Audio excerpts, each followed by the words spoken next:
ಮಂತ್ರಾಕ್ಷತೆ politics ವಿಶೇಷ ಚರ್ಚಾ ಕಾರ್ಯಕ್ರಮಕ್ಕೆ ಮತ್ತೊಮ್ಮೆ ಸ್ವಾಗತ. ಆಧ್ಯಾತ್ಮ ಚಿಂತಕರಾದ ಪ್ರಸನ್ನಾಚಾರ್ಯ ಕಟ್ಟಿ ಅವರಿದ್ದಾರೆ. ಪ್ರಸನ್ನಾಚಾರ್ಯ ಕಟ್ಟಿ ಅವರೇ, ಅಯೋಧ್ಯ ರಾಮನ ಮಂದಿರದ ನಿರ್ಮಾಣದಿಂದ ಹಿಡಿದು ಅಥವಾ ಹೋರಾಟದ ದಿನದಿಂದ ಹಿಡಿದು ಇವತ್ತಿನವರೆಗೆ ವಿವಾದ ಬಿಟ್ಟು ಬೇರೆ ಏನನ್ನೂ ರಾಮ ಕಂಡಿಲ್ಲ. ಈಗ ಮಂತ್ರಾಕ್ಷತೆಯೂ ಒಂದು ವಿವಾದ. ರಾಮಾಯ ರಾಮಭದ್ರಾಯ ರಾಮಚಂದ್ರಾಯ ವೇದಸೆ ರಘುನಾಥಾಯ ನಾಥಾಯ ಸೀತಾಯ ಪತಗೆ ನಮಃ. ನೀವು ಹೇಳಿದ ಹಾಗೆ ವಾದೇ ವಾದೇ ಜಾಯತೆ ತತ್ವಬೋಧ ಅಂತ ಶಾಸ್ತ್ರದ ಒಂದು ನಿಯಮ. ಏನಾಗುತ್ತೆ, ಆಯಾ ಯುಗದಲ್ಲಿ ಆಯಾ ಯುವ ಪೀಳಿಗೆಗೆ ಮತ್ತು ಆಯಾ ಪಿಪಾಸುಗಳು ಅಂತ ಕರೀತಾರೆ. ಪಿಪಾಸುಗಳು ಅಂದರೆ ಸರಿಯಾದ ಜ್ಞಾನವನ್ನು ಮಾಡಿಕೊಳ್ಳುವವರು.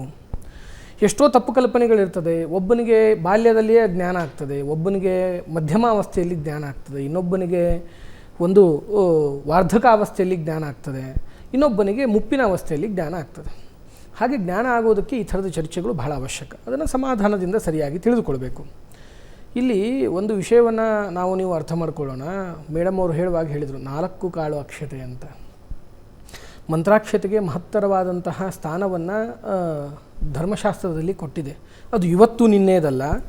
ನಾವು ರಾಮನ ಬಗ್ಗೆ ಹೇಳ್ತಾ ಇದ್ದೀವಲ್ಲ, ತ್ರೇತಾಯುಗದಲ್ಲಿ ಲಕ್ಷ್ಮೀಶೋ ಭುವನತ್ರಯೋ ನಿವಸಿತೋ ದೇವಾನ್ ಮನುಷ್ಯಾರಗಾನ್ ಸಂಸ್ಥಾತುಂ ಕರುಣಾನಿಧಿ ಕರುಣಯ ಮಾರ್ತಾಂಡ ವಂಶೇ ಮಲೆ ಅಂತ ರಾಮದೇವರ ವಂಶ ಅವನ ಬಗ್ಗೆ ಹೇಳುವಾಗ, ಸೀತಾರಾಮನ ಕಲ್ಯಾಣ ಆಗುವಾಗ ಮತ್ತು ರುಕ್ಮಿಣೀಶ ವಿಜಯ ಅಂತ ಕರಿತೀವಿ, ಕೃಷ್ಣ ರುಕ್ಮಿಣಿಯರ ಮದುವೆ ಆಗುವಾಗ ಎಲ್ಲ ಸಂದರ್ಭದಲ್ಲಿಯೂ ಕೂಡ ಅಕ್ಷತೆಗಳನ್ನು ಉಪಯೋಗಿಸ್ತಕ್ಕಂತಹದ್ದು ಶಾಸ್ತ್ರ ವಿಧಿತವಾಗಿದೆ. ಓಕೆ, ಆ ನಿಟ್ಟಿನಲ್ಲಿ ಈ ಮಂತ್ರಾಕ್ಷತೆಗಳ ಕಾಳಗಳ ಬಗ್ಗೆ ನಾವು ಮಾತನಾಡಬೇಕಾದ್ರೆ ಏನಾಗುತ್ತೆ ಅಂದರೆ, ಪ್ರತಿಯೊಂದಕ್ಕೂ ಧರ್ಮಶಾಸ್ತ್ರ ಈಗ ವಿಜ್ಞಾನ ಅಂದರೆ ಗೊತ್ತಾ, ಮೇಡಮ್ ಅವರು ಆವಾಗಿಂದ ಹೇಳ್ತಾ ಇದ್ರು ವೈಜ್ಞಾನಿಕವಾಗೇ ಎಲ್ಲ ಆಗ್ತಾ ಇರೋದು. ಯಾಕೆಂದರೆ ಇವತ್ತು ನಾವು ನಮ್ಮ ಪ್ರಾರಂಭದಲ್ಲಿ ಒಬ್ಬ ವಕ್ತಾರನ್ನು ನೋಡಿದ್ವಿ. ಏನಂದರೆ, ಸ್ವತಂತ್ರ ಬಂದಾಕ್ಷಣದಲ್ಲಿ ರಾಮ ಮಂದಿರ ನಿರ್ಮಾಣ ಆಗಬೇಕಾಗಿತ್ತು, ಆಗಲಿಲ್ಲ. ಆವಾಗ ಈ ಥರದವ್ರು ಯಾರ್ಯಾರೋ ಪ್ರಶ್ನೆ ಮಾಡಬಾರ್ದು ಅನ್ನೋದಕ್ಕೇನೆ ವೈಜ್ಞಾನಿಕ ಹಿನ್ನೆಲೆಯಲ್ಲೇ ನಡೀತಾ ಇದೆ. ಇವಾಗ ವೈಜ್ಞಾನಿಕ ಹಿನ್ನೆಲೆ ಅಂದರೆ ಏನು ಅಂದರೆ, ನೋಡಿ, ಭಾರತ ಸ್ವತಂತ್ರ ಬಂದ ಮೇಲೆ ಈ ನ್ಯಾಯಾಂಗ ವರ್ಗಗಳು ಬಂದ ಮೇಲೆ 5 ಜನ ಇರತಕ್ಕಂತಹ ನ್ಯಾಯಾಧೀಶರು ಇರತಕ್ಕಂತಹ ಪೀಠದಲ್ಲಿ 5 ಜನರು ಸೇರಿ ಒಂದು ತೀರ್ಪನ್ನು ಕೊಡ್ತಾರೆ.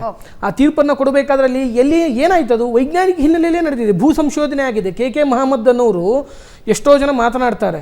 ಏನಂದರೆ, ಮಾತನಾಡುವವರಿಗೆ ಒಂದು ಅಧ್ಯಯನ ಇಲ್ಲ, ಇನ್ನೊಂದು ಜ್ಞಾನ ಇಲ್ಲ. ಅಧ್ಯಯನ ಇಲ್ಲ ಅನ್ನೋದರಲ್ಲಿಯೂ ಏನು ಭಾಗ ಅಂತಂದರೆ, ಪಾರ್ಟ್ಲಿ ಅಧ್ಯಯನ ಮಾಡ್ತಾರೆ ಅವರು.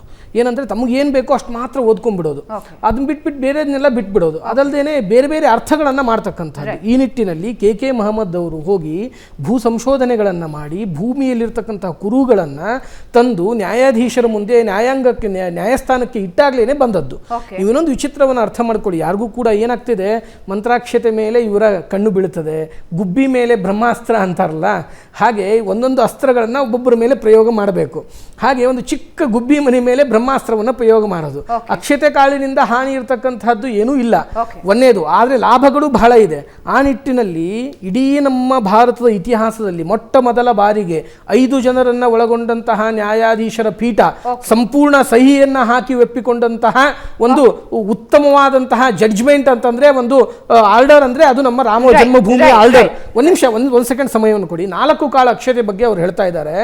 ಅಕ್ಷತಾ ಅಂದ್ರೂ ಅದರಲ್ಲಿ ಪಾವಿತ್ರ್ಯತೆ ಉಂಟೇ ಉಂಟು. ಇವರು ಏನು ಪಾಲಿಟಿಕ್ಸ್ ಮಾಡ್ತಿದಾರಲ್ಲ, ಪಾಲಿಟಿಕ್ಸ್ ಮಾಡುವಾಗ ಅದು ಮಂತ್ರಾಕ್ಷತೆ ಅಲ್ಲ, ಅಕ್ಷತೆಯಲ್ಲೂ ಪಾವಿತ್ರ್ಯತೆ ಇದೆ. ಈಗ ಅವರೇ ಒಪ್ಪಿಕೊಂಡ ಹಾಗೆ ಬಸವಣ್ಣವರ ಮಾತಿನಲ್ಲಿರಬಹುದು, ಕುವೆಂಪು ಅವರ ಮಾತಿನಲ್ಲಿರಬಹುದು, ಒಟ್ಟು ನಮ್ಮಲ್ಲಿ ನಾವೆಲ್ಲ ಕಲಿಯುಗದಲ್ಲಿ ಏನು ಬದುಕ್ತಾ ಇದ್ದೀವಲ್ಲ, ಇದನ್ನೆಲ್ಲ ಧರ್ಮಶಾಸ್ತ್ರ ಮೊದಲಿಗೆ ಹೇಳಿದೆ. ಅನ್ನಗತ ಪ್ರಾಣರು ಅಂತ. ಅನ್ನ ಅಂದರೆ ಕೇವಲ ಅಕ್ಕಿ ಅಲ್ಲ, ಜೋಳ, ಗೋಧಿ ಮತ್ತು ನವಣಿ, ರಾಗಿ, ಅಕ್ಕಿ, ಹೀಗೆ ಇನ್ನೂ ಅನೇಕದ್ದು 5 ಪದಾರ್ಥಗಳನ್ನು ಅನ್ನ ಅಂತ ಸಾಕ್ಷಾತ್ತಾಗಿ ಹೇಳಿರ್ತಕ್ಕಂಥದ್ದುಂಟು. ಇನ್ನು ಖಾದ್ಯವಾದದ್ದೆಲ್ಲ ಅನ್ನ. ಅದರಲ್ಲೂ ಕೂಡ ಇದನ್ನು ಮಂತ್ರಪೂರ್ವಕವಾಗಿ ಅಭಿಮಂತ್ರಿಸಿ ಕೊಡಲಾಗ್ತಕ್ಕಂಥದ್ದು ಮಂತ್ರಾಕ್ಷತೆ ಅಂತ ಆಗ್ತದೆ. ಮಂತ್ರ ಪ್ಲಸ್ ಅಕ್ಷತಾ, ಮಂತ್ರಾಕ್ಷತ ಅಂತ. ಅಂಡರ್ಸ್ಟುಡ್. ನಾಗೇಂದ್ರ ಪ್ರಸಾದ್ ಅವರೇ, ಚರ್ಚೆ ರಾಮ ಮಂದಿರದ ಉದ್ಘಾಟನೆ ಅಥವಾ ರಾಮಲಲ್ಲಾ ಪ್ರತಿಷ್ಠಾಪನೆ ಇದೆಯಲ್ಲ, ಅದು ಕೋಟ್ಯಾಂತರ ಜನರ ಒಂದು ನಂಬಿಕೆ ಇಲ್ಲದೆ ಜೀವನ ನಡೆಸಬೇಕಾ? ಸಾಧ್ಯ ಇಲ್ಲ. ಒಬ್ಬೊಬ್ಬರಿಗೆ ಒಂದೊಂದು ರೀತಿ ನಂಬಿಕೆ ಇರುತ್ತೆ.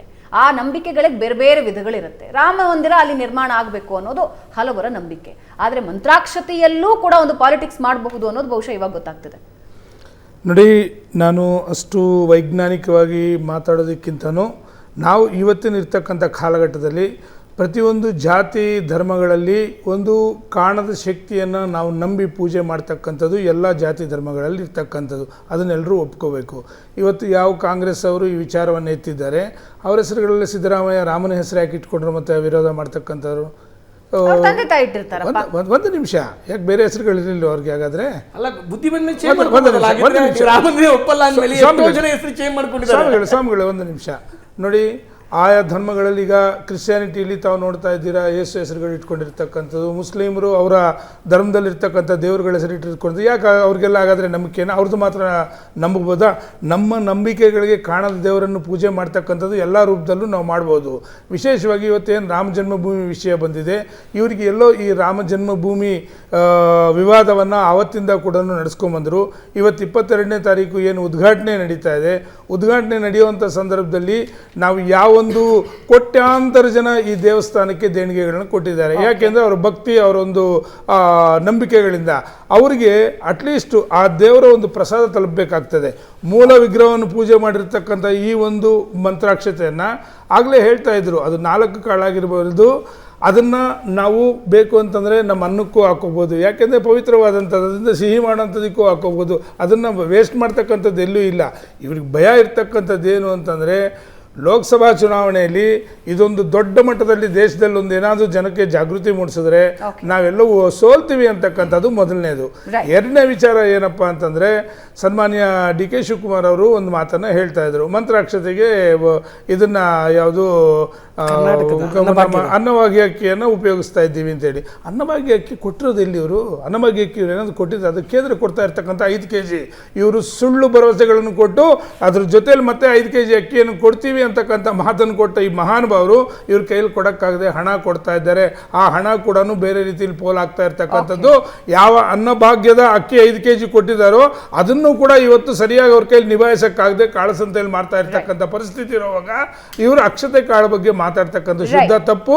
ಮತ್ತೊಂದು ಮಾತನ್ನು ಸ್ಪಷ್ಟವಾಗಿ ಹೇಳ್ತಾ ಇದ್ದೀನಿ ನೋಡಿ, ನಾವೊಂದು ಮದುವೆ ಮಾಡುವಾಗ ಗುರುಗಳ ಪಕ್ಕದಲ್ಲಿದ್ದಾರೆ, ಯಾಕೆ ನಾವು ಬೇರೆ ಪದಾರ್ಥವನ್ನು ಉಪಯೋಗಿಸಬಾರ್ದಾಗಿತ್ತು? ನಾವೊಂದು ತಲೆ ಮೇಲೆ ಅಕ್ಕಿಯನ್ನು ಯಾಕೆ ಉಪಯೋಗಿಸಿದ್ವಿ? ಒಂದು ಒಳ್ಳೆ ಕೆಲಸಗಳಿಗೆ ಯಾಕೆ ನಾವು ಈ ಅಕ್ಕಿಯನ್ನು ಉಪಯೋಗಿಸಿದ್ವಿ? ಲಲಿತಾ ನಾಯಕ್ ಅವರು ಹೇಳ್ತಿರೋದು ಅದು ಕೂಡ ಪೋಲು ಅಂತ. ಒಂದು ನಿಮಿಷ ಹೂವಿನ ಮೊಗ್ಗಿರತ್ತ, ನಾನು ಹೇಳ್ತಾ ಇರ್ತಕ್ಕಂಥದ್ದು ಮೇಡಮ್, ಅದನ್ನ ಹಾಕಿ ಮದುವೆ ಮಾಡಿದ್ ನಾವು. ಮೇಡಮ್ ಒಂದು ನಿಮಿಷ, ಈಗ ನೋಡಿ, ನಾನು ಸ್ಪಷ್ಟವಾಗಿ ಇನ್ನೂ ಒಂದು ಮಾತನ್ನು ಹೇಳ್ತಾ ಇದ್ದೀನಿ, ಅದನ್ನ ಯಾರು ತಗೊಂಡೋಗಿ ಬಿಸಾಕ್ತಾ ಇಲ್ಲ. ಕೊಡ್ತಾ ಇರ್ತಕ್ಕಂಥದ್ದು 4 ಕಾಳು, 1 ಕಾಳು 2 ಕಾಳನ್ನ ನೀವು ಮಾಡ್ತಕ್ಕಂಥ ಅಡಿಗೆಗೆ ಹಾಕೊಡಿ. ದೇವ್ರದ್ದು ಪ್ರಸಾದ ರೂಪದಲ್ಲಿ ಅದನ್ನೆಲ್ಲ ಕೂಡ ಉಪಯೋಗಿಸಬಹುದು. ಯಾರು ಬಿಸಾಕ್ತಾ ಇದ್ದಾರೆ?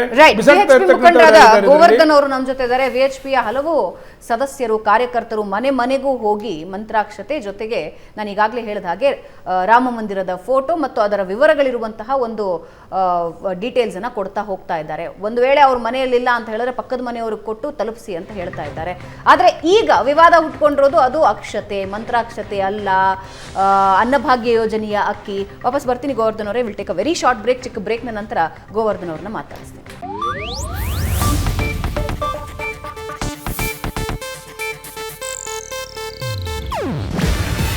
ಇದು ಏಷ್ಯಾನೆಟ್ ನ್ಯೂಸ್ ನೆಟ್ವರ್ಕ್ ಪ್ರಸ್ತುತಿ.